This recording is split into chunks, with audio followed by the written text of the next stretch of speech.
Bashkimi Demokratik për Integrim ka kritikuar spotin e qeverisë për 35 vjetorin e pavarësisë, duke akuzuar atë se paraqet një version ekskluzivisht maqedonas të historisë së shtetit pa përfshirjen e shqiptarëve. Sipas integristëve, përfshirja e figurave të lidhura me ngjarjet e 27 prillit e bën spotin edhe më problematik dhe dëshmon, siç thonë ata, për një politikë përjashtuese të qeverisë. 35 vjetori duhet të tregonte shtetin që kemi ndërtuar bashk, ndërsa qeveria zgjodhi një vizion ku shqiptarët janë të padukshëm, thuhet në reagim. Edhe më shqetësuese është ajo që qeveria ka vendosur ta fshijë nga historia në spot nuk ka marrëveshje të orit, dokumentin që i dha fund konfliktit të vitit 2001 dhe vendosi themelet e karakterit multietnik të shtetit, nuk ka antarësim në NATO, një nga rritjet më të mëdha strategjike të vendit, nuk e ka konferencën e parë ndërqeveritare me Bashkimin Evropian. Pra janë fshirë pikërisht momentet historike që transformuan shtetin nga një projekt etnik në një shtet të përbashkët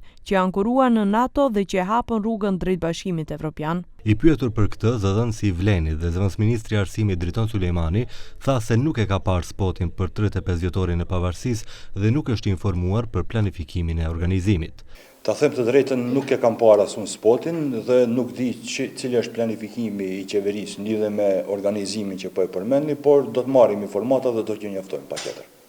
Një ditë më parë edhe Alianca për Shqiptarët e cilësoi spotin qeveritar si një material një etnik dhe kërkoi tërheqjen e tij, duke kërkuar një version të ri që pasqyron në mënyrë gjithëpërfshirëse edhe kontributin e shqiptarëve.